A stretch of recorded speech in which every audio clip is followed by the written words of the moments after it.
Thank you so much, Isabella. You brought me to a place of enlightenment. I feel, I've got goosebumps, and I invite you all to just ponder the notes that she played and help it to awaken the feeling of the connection with nature.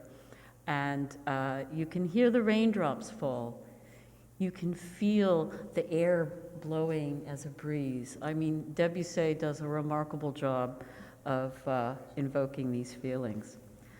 And I invite you to just calmly sit, place both feet on the floor, straighten your back, push your hips back into the chair so your posture is properly aligned, and take some very deep, long, centering breaths.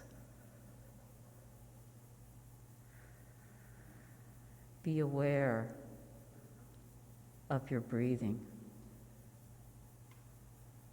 Feel the sensation of the mask on your face and the warmth of the air as you breathe. Place your hands on the seat or on your lap. Feel the texture of the fabric under your fingers. Be aware of all the subtle sounds that you currently hear, smells you may sense, and of course, when our eyes are open, what you see. Feel free to open your eyes now.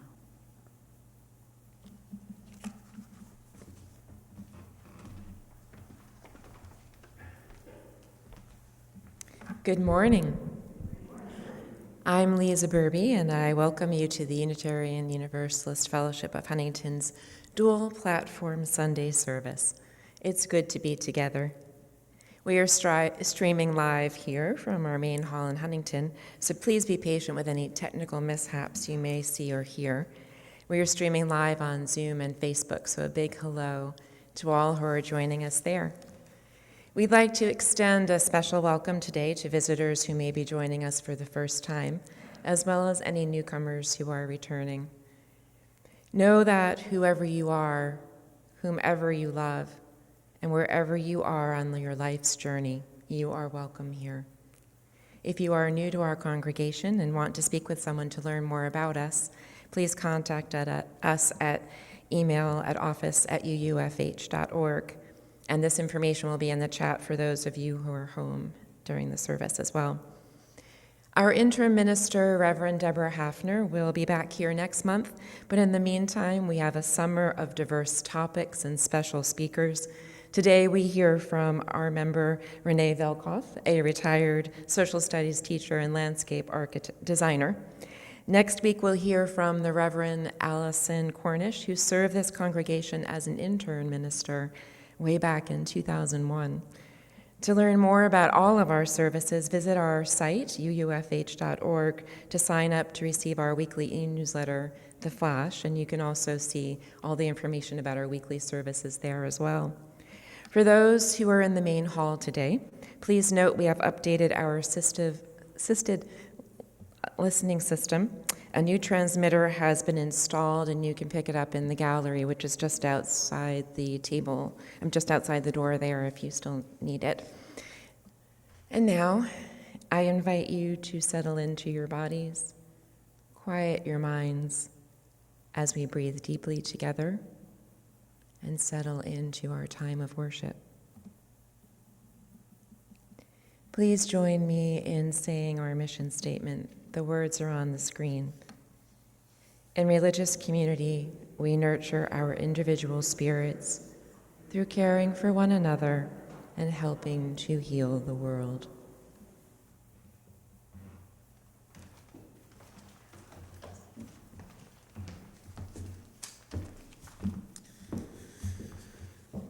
Good morning. So we have a chalice lighting this morning. It's by Paul Sprecher.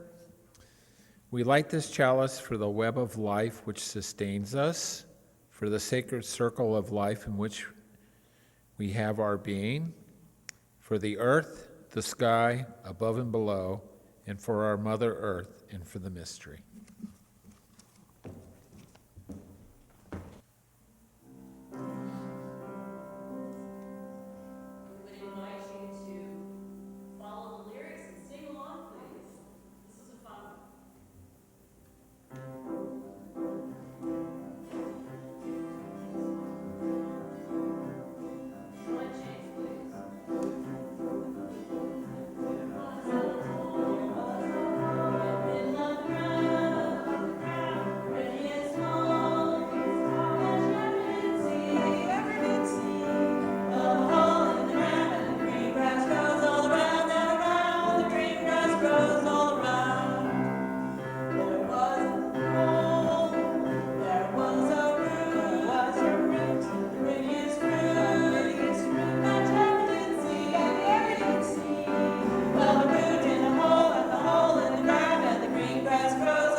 Hello there. Good morning, everyone.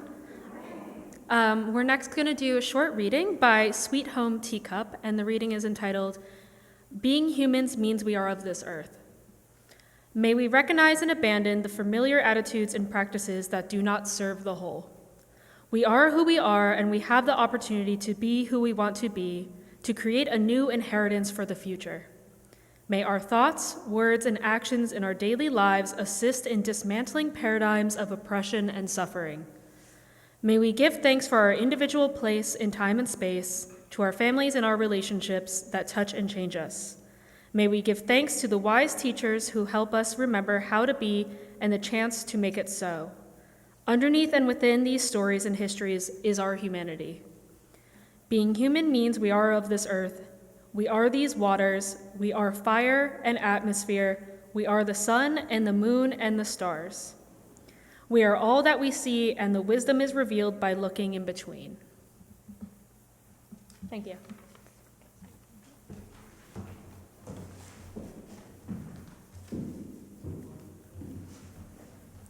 I invite us all to sing Spirit of Life. Following the song, we'll enter into a time of silence and then prayer. As you participate at home and here, remember that it's not about the perfection of silence, but the intention. Join me now in singing.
A Prayer for Rising to the Occasion by Laura Horton Ludwig.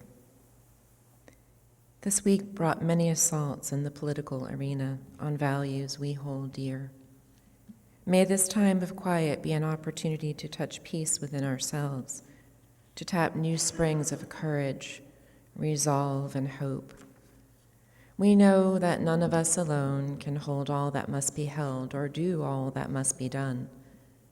But may each of us be led toward that work which is ours to do. And as we as a community, may we feel our strength together and use it for good as best we can.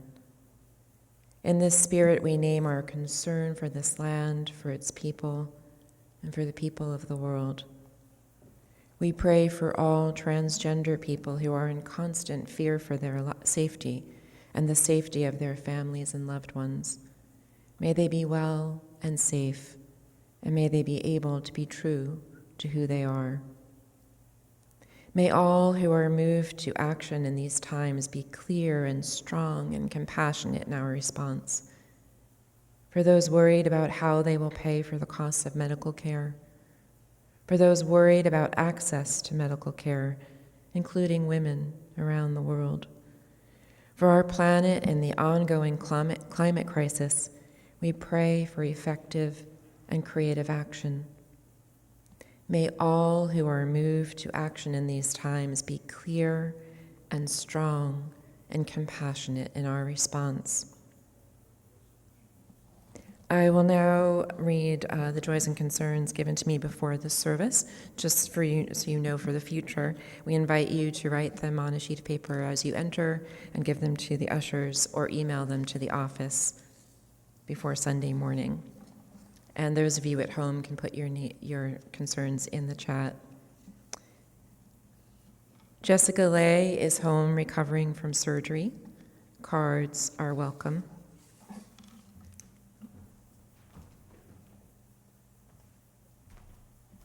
I also wish Megan Cooper a safe and healthy recovery this week from surgery.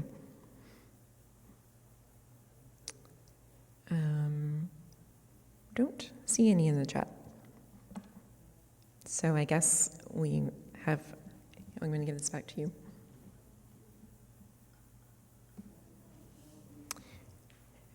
May they be well. May they feel the love that surrounds them. Let us take a moment to give thanks for the blessings emerging even now, for women and girls who are leading us forward and showing us what peaceful empowerment looks like. We give thanks. For journalists and scientists, attorneys and public servants, and so many others who are offering truth and wisdom in a time of need. We give thanks. For ordinary people, including you and me, who are rising to the occasion and bringing the best that is in us as best we can. We give thanks. We close with a few more breaths in silence. May it be so. Amen. This is the time in our service when we have a collection we call the Split Plate, where we do work for the internal or our congregation as well as out in the world. This month and for August, our offering will be shared with the Grow to Give Garden. This summer, UUFH's own Grow to Give Garden is celebrating its 10th year of growing organic vegetables and fruit, all of which are donated to local food pantries such as Long Island Cares. The garden relies on its budget to supplement donations of tools, seeds, compost, and routine upkeep and maintenance. This year, the Grow to Give Garden volunteers are expanding their focus to give back to Mother Nature by eliminating invasive weeds and introducing native plants that will provide for the birds, bees, and other pollinator insects. Help us create a more ecologically healthy and sustainable garden. And if you have a chance, walk back there because it is beautiful. It's just back. And there's a lot of great care and love that goes into it from our members. You can send a check to the office or donate through the website as seen on your screen. And you can also donate through the Give Plus Church app, which can be found in the App Store or Google Play. And we have ushers walking around now as well. Thank you.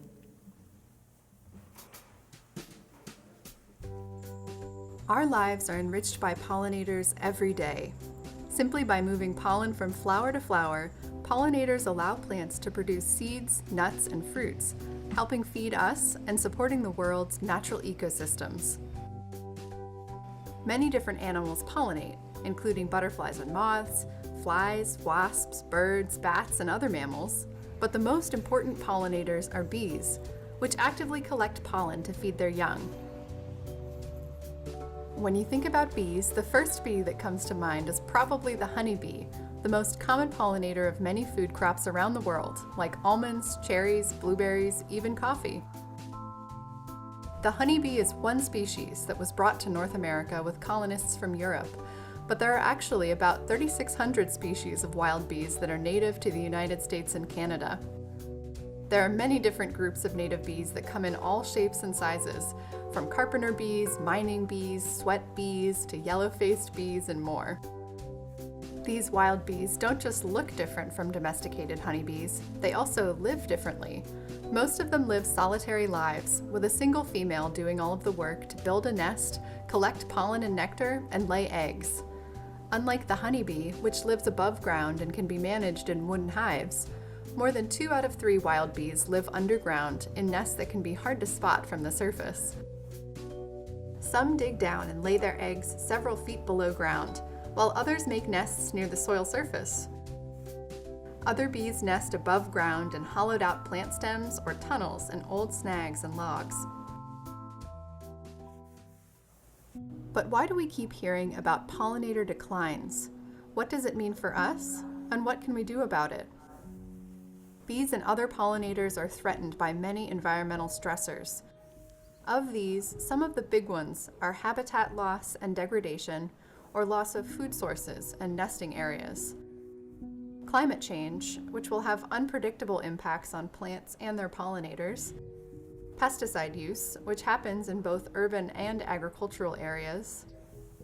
And diseases and pathogens, which can in some cases be spread between the managed bees shipped around the country for pollination and the wild bees living around us.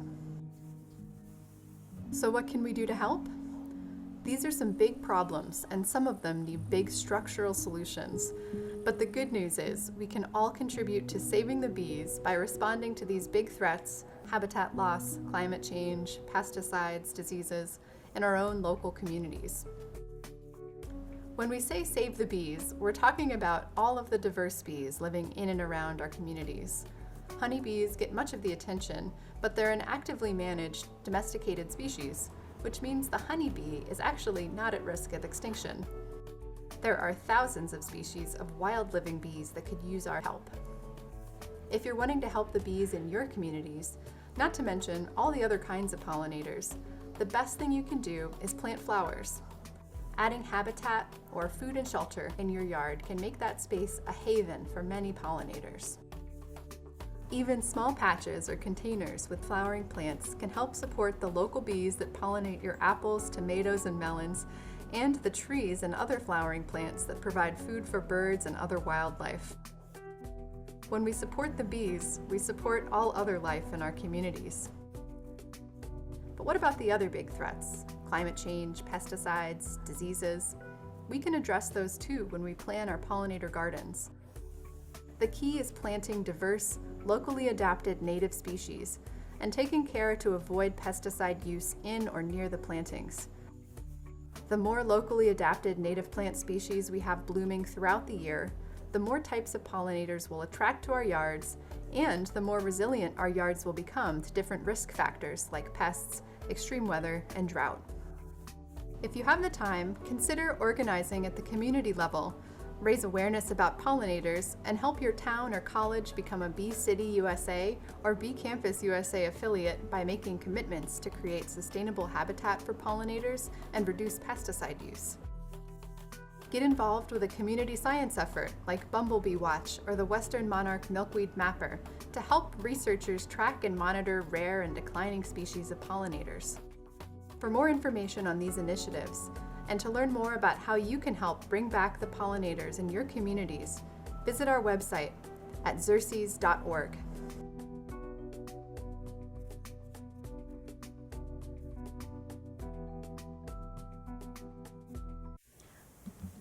That gives a very succinct analysis of some of the issues we face regarding the continuation of really all life on our planet. Many of what they've talked about are a result of climate change, spurred on by our continuous usage and reliance on fossil fuels for energy, transportation, and leisure. I recall a time growing up in Ohio. I used to go for long walks with my father, going through fields and woodlands that were nearby. I was amazed at the diversity of wildflowers, dragonflies, bees, flies, all kinds of creatures buzzing around in these fields that were just filled with flowers. There were many fallow fields, I recall, as a youth. What seems like a lifetime later, living here on Long Island, I was struck by the devastation wrought by the gypsy moth infestation around the early 2000s. I'm sure everyone who was here during that time recalls how the hickories and oaks were just completely defoliated, like in about a week's time. Neighbors in my community had tree companies come by and spray to get rid of the gypsy moth infestation. And of course, when they spray, they get rid of everything else too.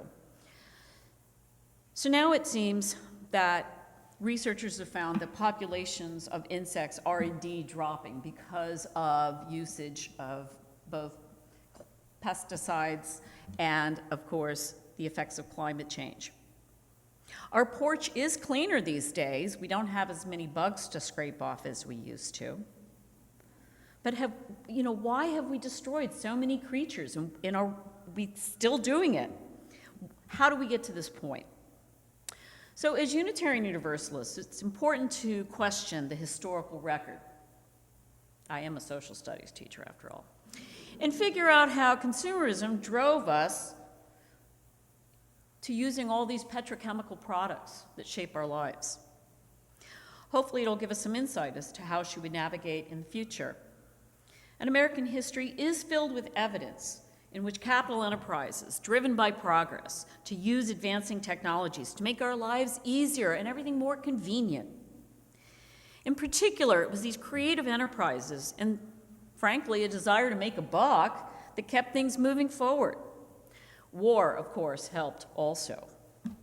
Many of the world's leading innovations came about because of the necessities presented by warfare. So coming out of the other side of World War II, our country had a great deal of pent-up demand. Science, engineering, and technology were ready to step in and fill in that consumer demand.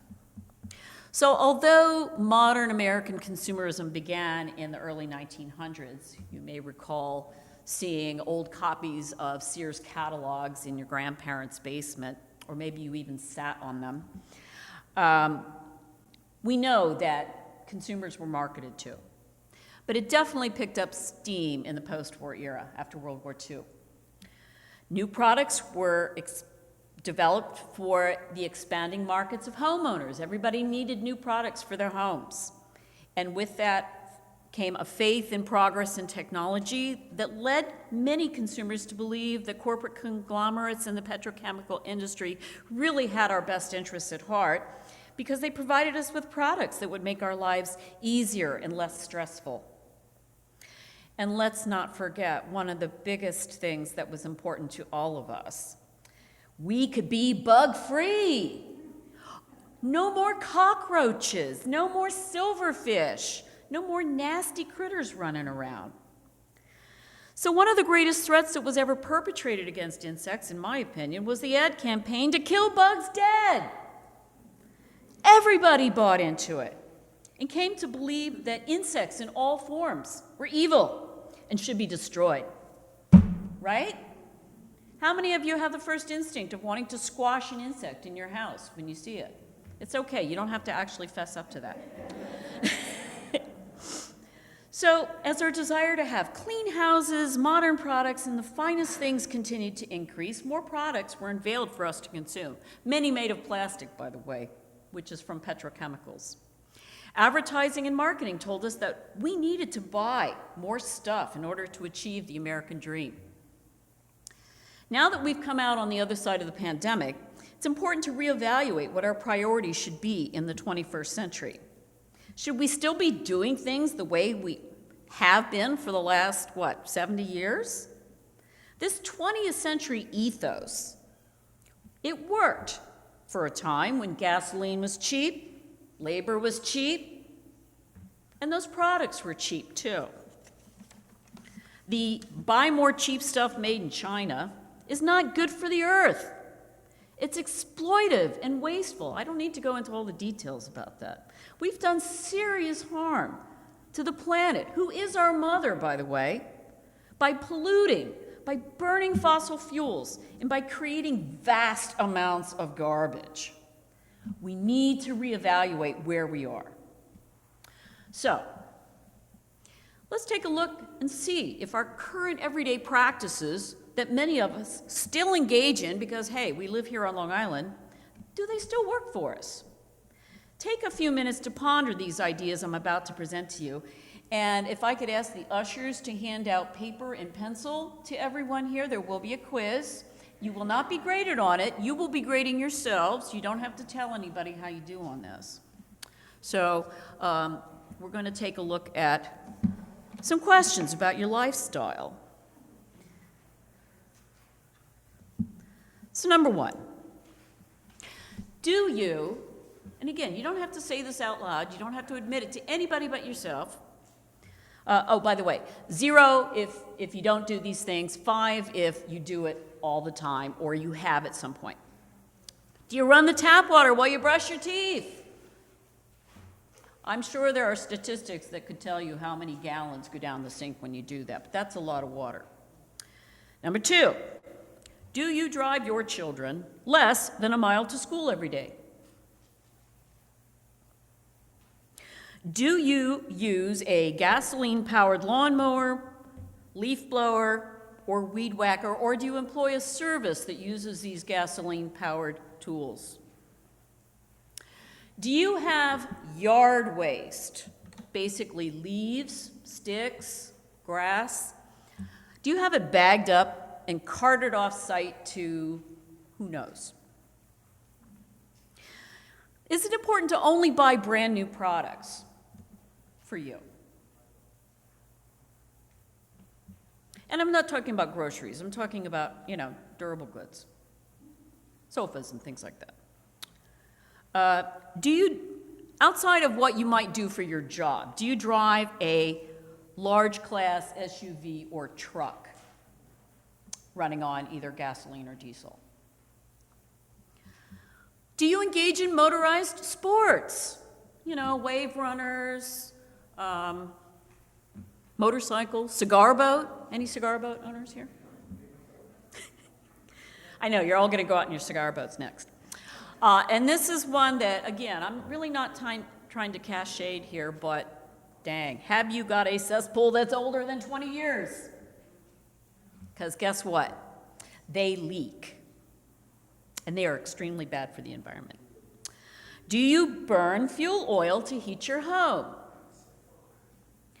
Do you strive to have that picture-perfect lawn so that you are the envy of everyone in the neighborhood for its pristine look? Do you feel a need to remodel or refresh your house's look periodically, say every decade or so, to keep up with the trends? Do you eat meat 4 or more times a week? And this is one that I couldn't help but think, geez Louise, this should be obvious to everybody, but I don't think anybody ever thinks about it. Do you invest in cryptocurrency? There are entire countries set up to generate power for cryptocurrency. And let's see, a couple more. Do you eat out regularly in restaurants 3 or more times a week? Again, not dealing with business travel, but just for leisure. And do you use an in-ground sprinkler system? All right, so now that I've made y'all feel like not so good about yourselves, that's really not the point. The point is to use this information as a starting off point of how you can improve your lives. And also, by extension, improve the lives of the planet, and especially for our buddies here out in nature. Baby steps are really important. Baby steps lead to bigger steps. So we have to take initial steps. First of all, as we can see with the situation involving invertebrate pollinators, they are severely endangered by our practices. So the first thing you can do is stop pampering the lawn. Lawns are an anachronism, left over from rainy Britain, which we are not. So remove parts of it. Nobody's asking you to tear out your entire lawn. Remove small sections and plant a pollinator garden, just like they were suggesting. If you have lots of sun, plant plants that thrive in the sun. If you've got shade, plant native plants that thrive in the shade. It's very simple. And if every suburban homeowner could do small bits of converting parts of their yard to habitat for pollinators and birds and mammals, yes, mammals, those horrible things that dig around in your pots, yes, them, we have to accommodate them too. So increase those natural areas. Number 2, stop waging war on everything that isn't perfect. There will be mildew on your leaves. There will be holes in the leaves from leafcutter bees making their nests. These things happen. Deer will eat your hostas. There's a really simple solution for that. Don't plant hostas. It's deer food. They're beautiful. Put them in pots. That's what I do. I keep them in an area where the deer can't get them. But instead, plant things that the environment can support and will help these creatures survive. Families can use their property as a living laboratory to supplement their children's knowledge about the natural world in which they live. They can slow down, observe, listen, and discuss what they're experiencing. They can help participate in learning about different species of plants and animals that live on their property or adjacent to it. They can analyze the light patterns, the climates in their own area. The opportunities for learning are unlimited. In the longer term, plan for the future. I know we're living through a time with inflation, prices of everything going up, home remodeling, obviously expensive. So yeah, I don't expect you to all run out and get a new cesspool next week. But if you plan for it and try to work with the things you can manage, replace those gasoline power technologies that you're currently using. Hire companies that are also embracing more ecologically friendly practices. As I've said, probably one of the most damaging things we do are our cesspools.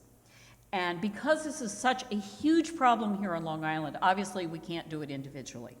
We need to work in pressing our lawmakers to do something about the way we are getting rid of our waste and to help homeowners finance the newer technologies that are available but are very expensive for protecting our environment.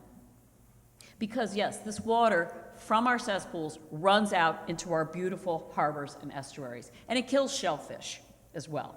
So when we talk about invertebrates, we have to remember the aquatic invertebrates as well. We live in a consumer society. So yes, as I mentioned, we have options in the marketplace, and we can put our dollars behind organizations and companies that support our mindset.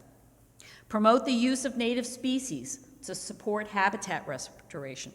Support safe work practices for workers. This is another really unseen problem, is the number of workers who are exposed to gasoline exhaust, not to mention the massive amounts of hearing loss they must be experiencing with those machines. So yes, look for organizations, and they are out there.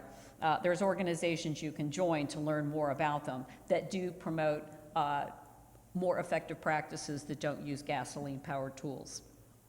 Do your research. I know that's kind of a bugaboo statement, but do your research and learn about organizations that are helpful. I can also, if you would like to talk to me afterwards, I can tell you organizations that sell native plants and will help get you started. We can restore our connections to our environment by inviting nature back into our lives. Take the headphones off. Go out in the sun. Feel the air running through your fingers, and know that we are part of the interconnected web, which is our seventh principle.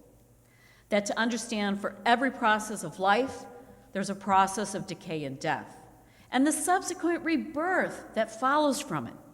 So therefore, every fungus, every insect, every bird, even every germ has its role to play in the larger ecosystem. So just let things be. Observe. See how creatures live in your garden. Watch the orb spider building its web. Wonder at the web sparkling with dew in the early morning sun. By slowing down, observing, listening, and experiencing, we open ourselves to the wonder and the mysteries that our earth has to offer us. It is our home, our refuge. We must take care of it.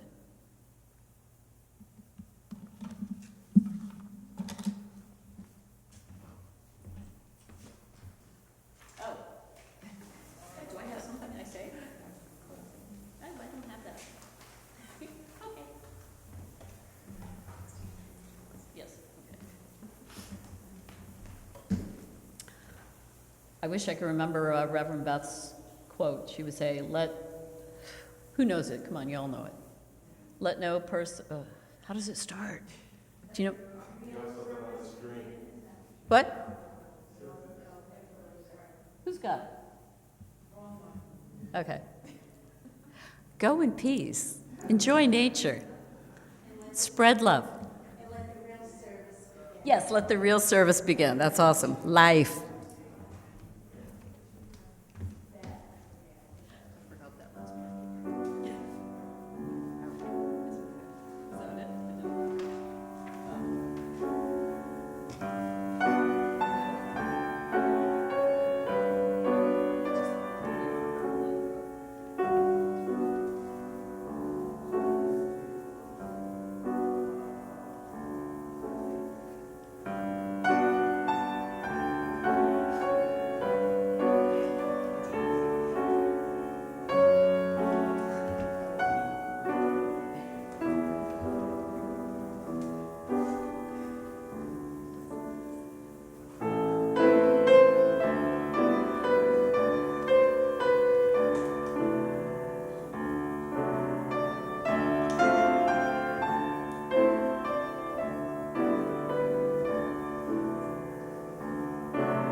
May the freedom of the air be yours. May the fierceness of the fire be yours.